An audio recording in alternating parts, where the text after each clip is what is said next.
Thank you everybody for joining tonight.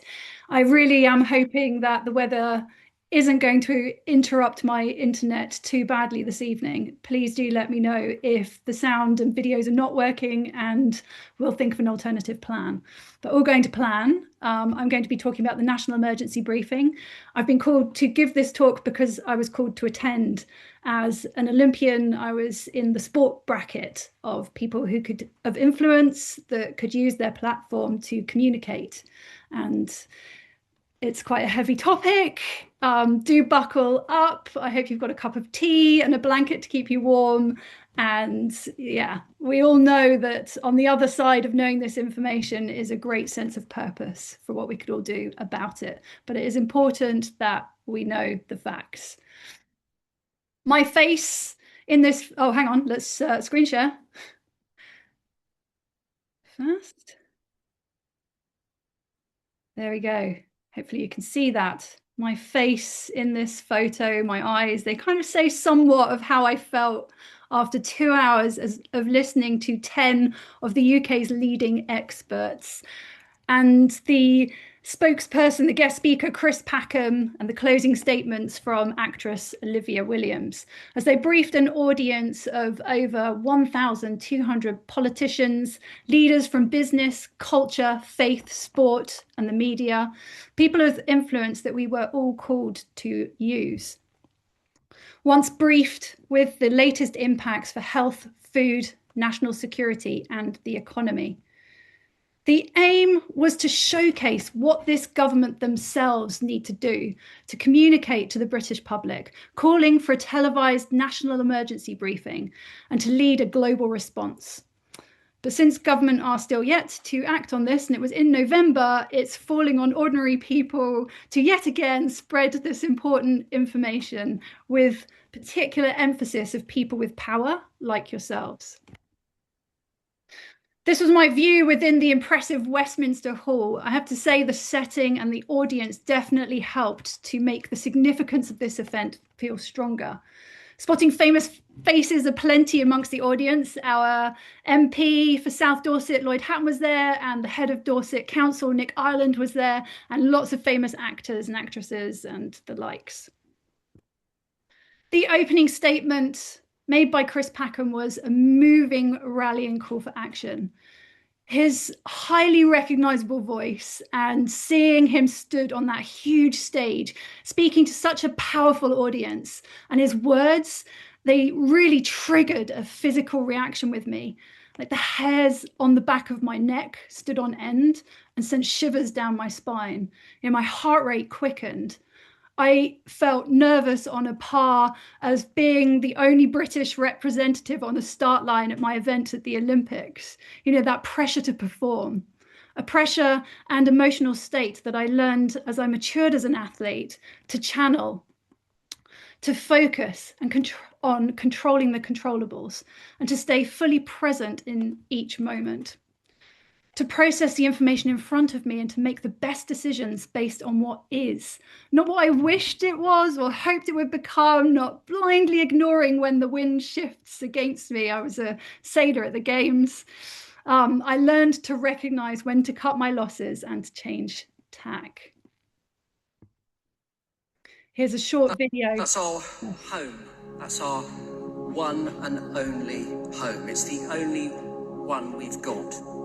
It's where all of our species has lived and died. Everyone, every single human. It's where we breathe. It's where we eat, we laugh, we cry, we love, we hate. And as far as we know, together with all the other wonderful life on Earth, we are the only known life forms in the universe. And we've got nowhere else to go. We're a remarkable species. We're adaptable. We're imaginative. We're innovative. We're resourceful. But most of all, we are organisms with a conscience. So do we, that's you and I, want it on our conscience that we waste everything? At this point, we all need to rise above those comfortable short-term options. This is where you, our leaders, need to win your Victoria Crosses. We must set aside all of our divisions. Everything that you might think that that person sitting at your shoulder has that's incompatible with you, that makes them different than you, you've got to set that aside. We are one species on one planet with one big problem and one last chance to sort it out. We have declared war on our one and only home. We set our house on fire. And I can see some great people out here, a lot of good people. But the world will be lost by a lot of good people doing nothing. So we need action. Hope comes from action. Hope comes from courage. Give us hope. Because at the moment, there's not much of that left in the box. Thank you. I think you'll agree, a powerful opening. So the first of 9 talks was on nature, presented by University of Oxford Professor of Biodiversity, Natalie Seddon, who was trained as an evolutionary ecologist at the University of Cambridge. Natalie says that her message is simple, that nature is not a nice to have, it is not a luxury, it is critical national infrastructure. When we destroy and degrade it, we expose this country to escalating risks, floods, fires, heat waves, food and economic instability. But when we protect and restore nature, we can build resilience, create jobs, and strengthen the foundation of a safe, happy, and prosperous country. You know, ours is one of the most nature-depleted countries on Earth, with 1 in 6 of our species now at risk of extinction. And the government are largely off target for almost every target set under the Environment Act. She warns that 5 million homes are at risk of flooding, and shares that some of the most effective defences are restored wetlands, peatlands, floodplains and salt marshes. On food security, pesticides and habitat loss continue to push pollinators into steep decline. And pollinators and healthy soils are required for agriculture. Most people want stronger action to protect and restore nature. So stop funding the destruction of nature and invest in its protection and restoration. I have a short video of Natalie herself speaking here. This is not an issue on the margins of policy. This is a national security issue. Without a living, healthy biosphere, there is no stable economy, no food, no water security, and no public health resilience. You know, at the moment, we have an economic system that is unraveling the web of life it depends on by subsidizing pollution, rewarding short-term extraction, and discounting the future. So the central task for the next decade is to reform the rules and incentives of the economy so that they reward stewardship and regeneration rather than extraction, degradation, and constant delay. This isn't about choosing between the economy and the environment. It's about recognizing that the economy is embedded within the environment and that the health of the nation depends on the living systems that sustain us and that we are part of. Protecting nature is sound fiscal and security policy, and it's actually what the public is asking you to do. And we know that nature wins hearts and minds, and it is surely the easiest green transition area to draw engagement, to rally communities to protect and restore our natural environment. And tree planting has known mental and physical health benefits. Like I've seen firsthand how connecting with the soil and giving life a chance can transform people's lives, pulling them out of crippling eco-anxiety and setting them back on course to focus positively on doing all that they can at this critical time. Next, a big topic, climate. I've been listening to Professor Kevin Anderson, the energy and carbon expert at the University of Manchester and Uppsala in Sweden for years, and was gifted a one-to-one with him in preparation for the big one, and the launch of a campaign I co-founded together with my partner Etienne Stott called Sport Local for Life, that Kevin agreed to back. Communication focused on reaching net zero by 2050 has really been dangerous. It's given us a sense of time being on our side when it is anything but. And it confuses people into thinking that we can offset our way out of this. We can't. Emissions have to stop completely. The reality is that a rapidly diminishing carbon budget remaining to emit at current rates of emissions for 1.5 degrees of global overheating will be gone within 3 years. At current rates of emissions, we will use up the carbon budget to stay below 2 degrees in just 7 years. 2 degrees of global heating is highly likely by 2050. And there's a very real possibility of 4 degrees by the end of the century. What is required to stay below 2 degrees is an exponential decrease of 13% per year, reaching zero emissions by 2039 at the latest.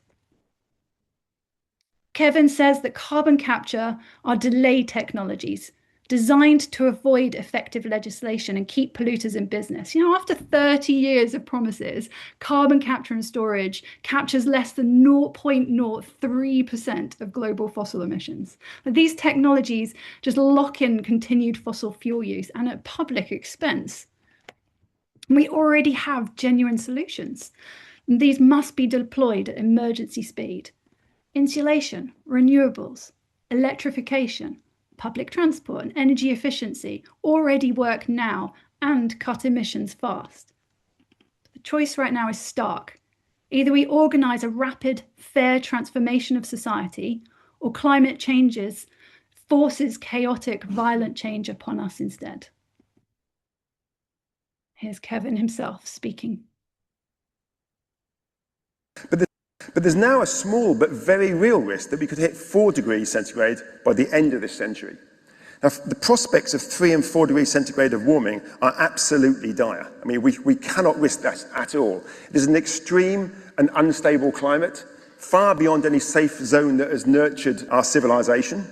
And we're going to be seeing unprecedented societal and ecological collapse at these sorts of levels. We can see escalating geopolitical instability and rising military tensions. And there will be no real economy to talk about. There's no reduction in GDP. We'll be looking at systemic collapse. If we drew straight lines to zero emissions from January the 1st, then we'd have to be zero emissions for 1.5 by about 2030 and zero emissions globally by about 2050.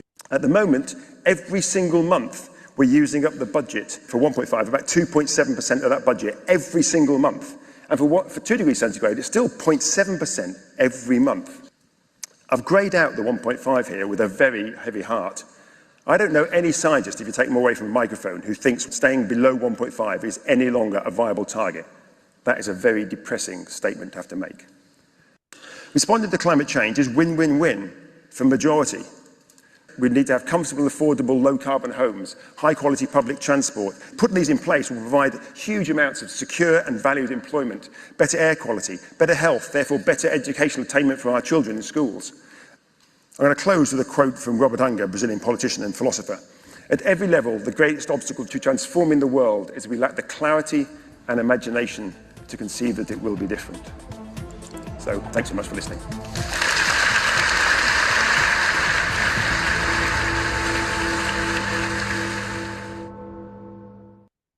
We need clarity and imagination. And I say we need this to help vision the future we need in ways that people will want it, in ways people will feel called and empowered to roll up their sleeves and get involved in making these positive changes happen. Fueled by a positive sense of purpose and connection, working together in groups, supporting one another. We'll need these networks of support when extreme events plunge us into emergency mode. You know, I've decarbonised my home. It took me 5 years of my life, and I have to say that it's improved the quality of my life. My home is warm with the jumper on. My bills are affordable. The only change that I've made that's made me sad is pledging each year not to fly, because I have family that I love in Australia. So next up, listening to Professor Hayley Fowler from Newcastle University talk about weather extremes, it makes it clear we are anything but exempt from facing extreme weather here in the UK. Haley opens by listing the recent named megastorms that caused billions worth of flood damage. She says in Valencia on the 29th of October 2024, 3/4 of a metre of rain fell in 24 hours and claimed more than 220 lives. Okay, this date is etched in my memory because my 10-year-old son was there. He and his father flew out on one of the last flights that day. I didn't know what time they were flying. That was a frightening near miss. And it was not the first. So in 2023, they were in Volos in Greece, dodging wildfires just before, as mentioned in Professor Fowler's speech, Storm Daniel flooded the area, destroying a fifth of the country's agriculture before killing over 5,000 people in Libya.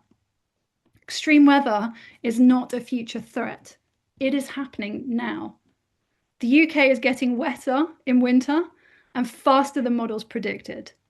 This trend is worryingly around 25 years ahead of global model predictions. Flood risk is becoming a national scale issue. And by 2050, 8 million homes, that's 1 in 4 in England, could be at risk of flooding. Extreme summer heat is escalating fast and it kills. The UK hit 40 degrees for the first time in July 2022, and this was linked to around 3,000 excess deaths. Wildfire is now a UK risk, not just abroad.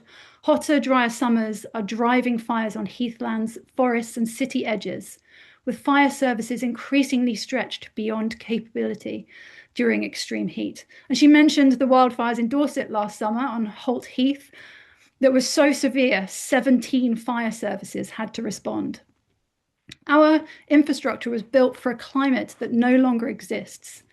As rainfall intensifies, risks such as dam overtopping and cascading failures rise. So I'm often asked, could these European-style megafloods happen here? The honest answer is yes. There's no physical reason why not. These storms can produce 2/3 of a year's rainfall in just a couple of days. So over London, that would mean about 35 centimetres of rainfall falling over a large area. So to put that into perspective, that's 3 times the rain that fell in Monmouth during Storm Claudia earlier this month. A flood of this scale would be a national crisis. But like people in Germany, we can't imagine it until it happens. So, can you imagine fast-moving, metres-deep water tearing through low-lying streets into your front room? The overwhelmed sewers spilling into that water, transport networks shutting down, cars and even houses swept away. And imagine power outages cascading into communication failures. And a lot of this might happen when it's dark. Recovery wouldn't take weeks, it would take years. And there's also a structural risk we can't ignore. Yet the UK is not prepared. The Climate Change Committee's latest assessment is very clear. The UK is not adapting fast enough to a rapidly changing climate.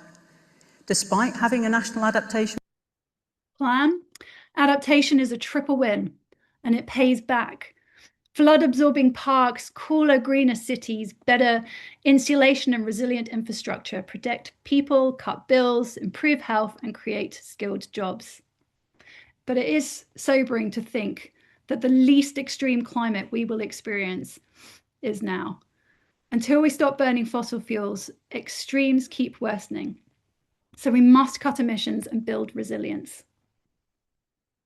Next up, the talk was on tipping points, and I sat next to one of Professor Tim Lenton's students at Exeter University, Charlotte Webster, photoed bottom right there.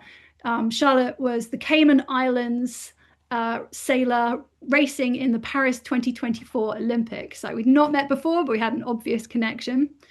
She already held a deep understanding and is an inspirational role model of how to take this knowledge and run with a tremendous sense of purpose towards making the necessary positive changes happen. She's been lobbying the Cayman government, business leaders and communities to embrace the race to decarbonise and to protect and restore nature. Tim's speech on tipping points dates with giving examples of tipping your chair back, and how we've probably all experienced how that rapid shift from a stable state to an abrupt, self-propelling state, how that feels. If we push back too far, it's impossible to reverse. The risks rise with every fraction of a degree. As global warming moves beyond 1.5 degrees, the likelihood of triggering multiple interacting tipping points increases sharply, with cascading effects.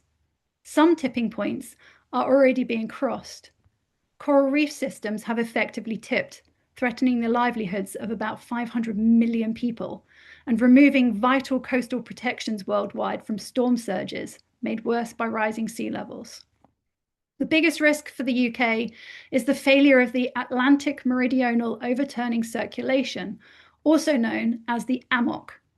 This great ocean current keeps the UK's climate mild.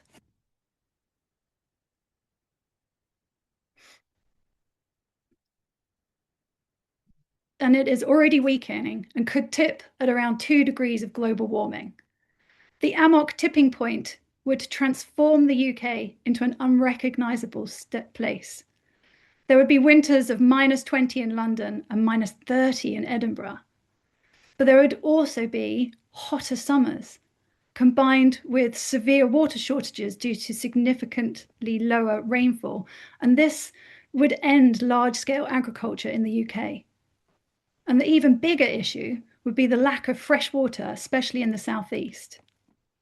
Near 2 degrees, the odds of crossing this tipping point are worse than Russian roulette. By around 3 degrees, it becomes more likely than not. And there's only one credible way to reduce this risk. We have to accelerate the race to zero emissions fast. The longer we linger above 1.5 degrees, the higher the danger. But the good news is that positive tipping points exist. Clean technologies and social change can also become self-reinforcing, driving rapid transformations, as the UK already proved by tipping coal out of power generation. The race is between two futures. Either we trigger positive social tipping points towards a clean, prosperous system, or we gamble on dangerous climbing tipping points that we cannot control. Here's a video of Tim speaking briefly. On the right, you're seeing a remarkable comeback of the Arctic sea ice cover that happens if we cross this tipping point, with the sea ice reaching down to the Wash and covering most of the North Sea by February each winter. On the left, there's some information about what the decadal winter climate extremes will be if we've crossed this tipping point. In London, it's -20 degrees C and 3 frozen months of the year. And in Edinburgh, it's -30 degrees C and 5.5 frozen months of the year. And yet the summers will still be hotter than today because it's a 2 degrees warmer world, not a 1.4 degrees warmer world. We've previously looked at what would this do to some basic things like land use and food production. And the simple version is it eliminates the possibility to grow crops in the UK. It eliminates the possibility to grow crops in the UK. -20 winters, hotter than ever summers. How do we prepare for this? What do we need to do? Being in the south, Dorset has the best chances of experiencing the least worst temperatures, but still adaptation and preparation are absolutely vital. We need to learn from countries like Canada that have this type of climate today. Food security by Professor Paul Burns, University of Oxford, where he leads research on the intersection of climate, energy and food systems. I'll let Paul speak. I'm going to tell you about a threat that will affect everyone in this room, every family in this country and every constituent. A threat for which we are woefully unprepared. And I'm talking about the increasing pressure on global food supplies in the face of accelerating climate change and nature loss. And the food industry itself is alarmed. The UK food executives have warned that the sector is on course for pronounced shortages and business failures, saying, "We've reached a moment of threat to our food security like none other we have seen." And when food security experts are asked about UK civil unrest driven by food supply crises, 40% say it's possible within a decade on our current path. The good news is that the research is crystal clear on what we need to do, and, fortunately, it's healthier for us. We need a great food transformation built on 4 main pillars: shifting to plant-rich diets, reducing food waste, improving production, and increasing climate resilience. But one of these pillars is much bigger than the others: a shift to healthy, plant-rich diets. I know this can be politically difficult to talk about, but we have to be straight with people about the choices ahead. Because if we don't lead this change on the front foot, we'll be forced into this change anyway as food shocks intensify. Plant-rich diets, like the ones I've just described, give us win-wins across every dimension. And Paul concludes that although the choice is stark, we have to lead the transition now or be forced into it later by food shocks and rising prices and instability.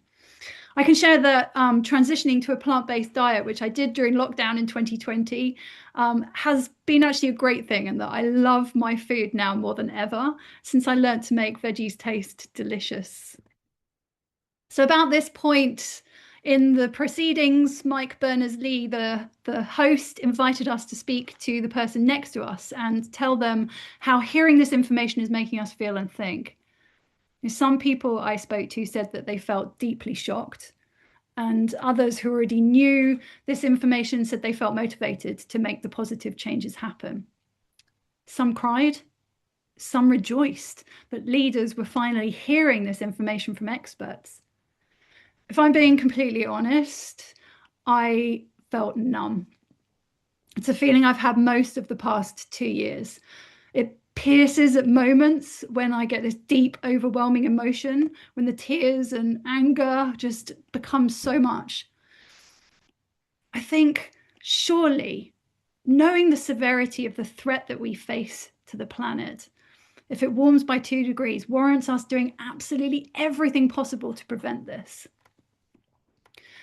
And it made me think how unprepared I am for minus 20 degrees. I can't afford a power wall, so if the power cuts, we'll have no electricity. I've got no gas supply, no wood fire, our walls are not well insulated. We haven't got a store of fresh water, and we haven't got enough food to get through more than a few weeks. I am slowly working to build our supply, but the increasing cost of living is making this quite hard. But at least I know, and I have that goal to prepare, and hopefully I will be prepared in time. And the proceedings continue. On health, Professor Hugh Montgomery, Director of the Centre for Health at the University of London, spoke to us about dealing with climate change no longer being about risks, it is about survival. The health hazards are escalating fast, and they will impact the survival of people alive today. The evidence shows the situation is worsening year after year. The real killer is the breakdown of our systems. Heat, floods, and fires do not just cause illness, they destabilize food supplies and economies. And without a functioning economy and food security, we cannot run a health service. We're already hemorrhaging economic capacity. Extreme weather is causing financial losses at astonishing speed. A major economic loss means no NHS, no education system, and no resilience. Taking action on climate change is the biggest health opportunity of our lifetime. Policies on clean air, active travel, warm homes, and plant-rich diets will cut emissions and disease, together making the NHS more sustainable. The potential savings are huge. Tackling obesity alone could save the UK around 126 billion every year. But without action, the hazards are catastrophic. The climate emergency is a health emergency, and we must treat it as one. Hear Hugh speaking now. And my day job is emergencies, whether it's global pandemics or 7/7 events such as this, terrorist attacks, or the more mundane, the people who come in acutely unwell on any one of the days of the week. I know what an emergency looks like, and I know how you respond to an emergency. I am scared. I'm 63. I may not have that much longer left on the planet, but I'm scared for my own life and future, and I'm absolutely terrified for that of my son, and you should be too. Is this an emergency? It is an emergency. Now it is an emergency, and it requires treatment. If we take action, we might survive to leave the hospital. If we do not, the outcome is absolutely certain. So I leave you with this thought. The climate emergency is a health emergency, and it's about time we started treating these things.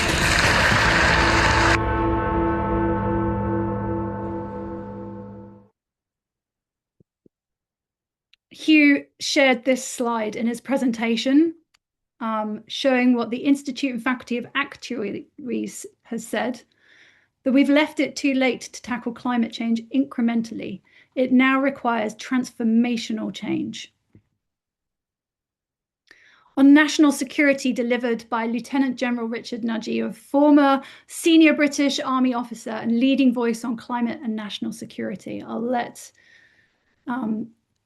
Lieutenant General Richard share what he has to say with you.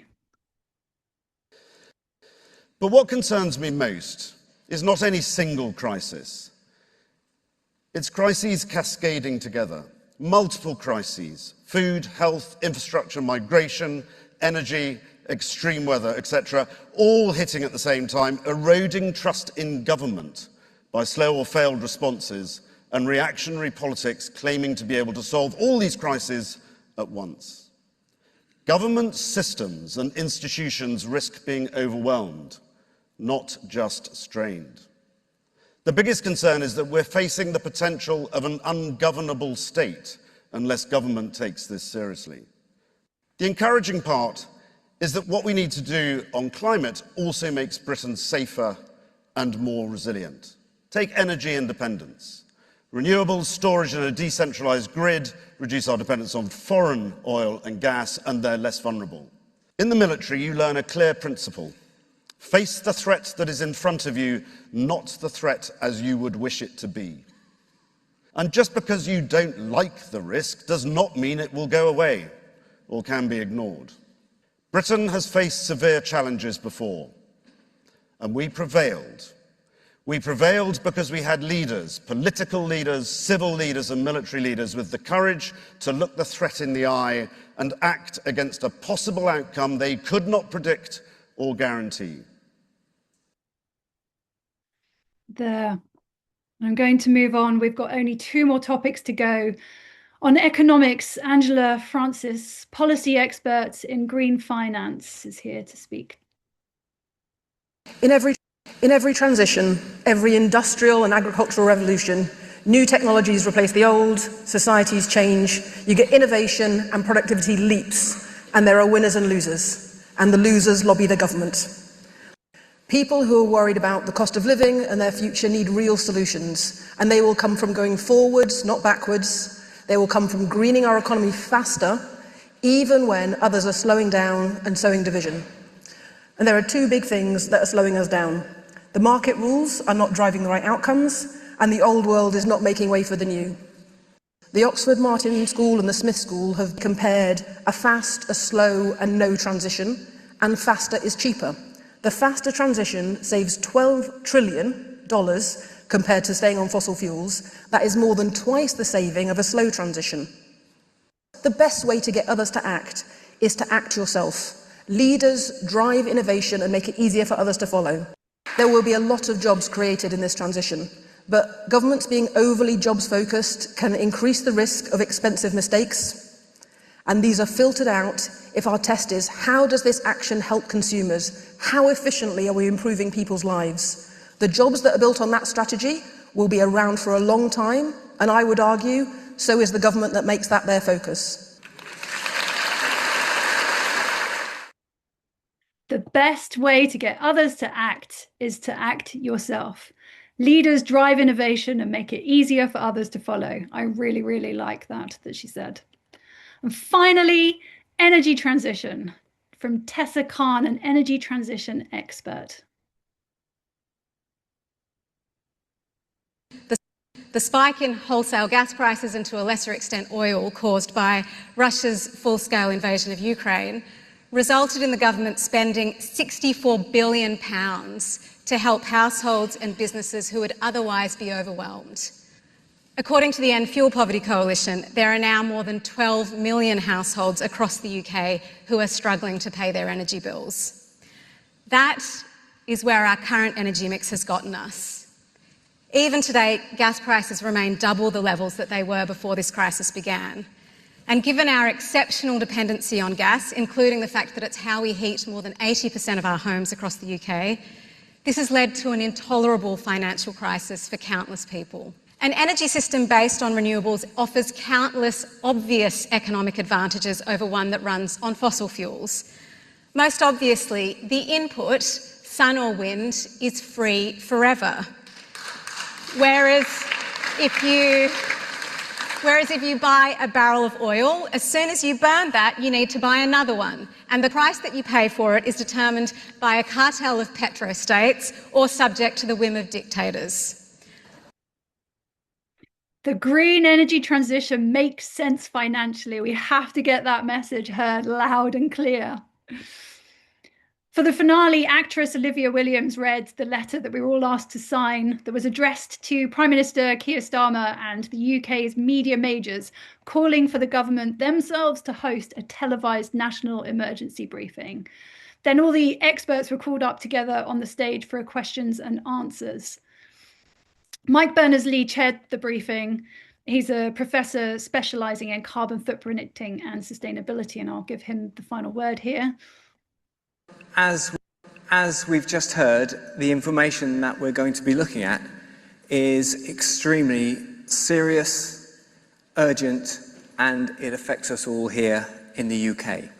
Today is about facing an escalating polycrisis instead of pretending that it isn't happening. And we're not doing that to be depressing. Quite the opposite. In the words of James Baldwin, human rights campaigner, nothing can be changed until it is faced. And we need that change now. Today is about establishing the evidence and the stakes. We are asking for a World War II level of leadership.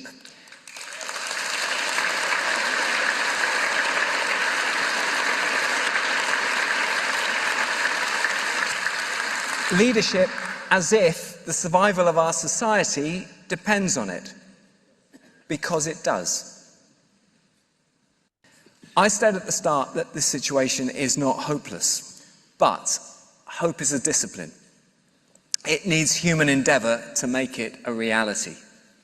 Because this can feel overwhelming, we're asking you to find the strength and face it, and to see that the excitement of doing the right thing can actually outweigh that fear of change. Think how exciting it will be when we actually start getting somewhere at long last. Won't it be incredible? Think of yourself looking back in 20 years' time and asking what you did. Think how good it will feel to have been here and then done the right thing.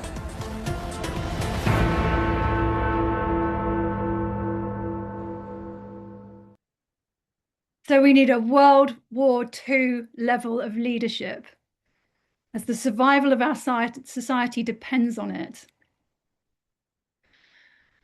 I call upon you all, please just use whatever platforms you have to communicate. Show by example what can be done.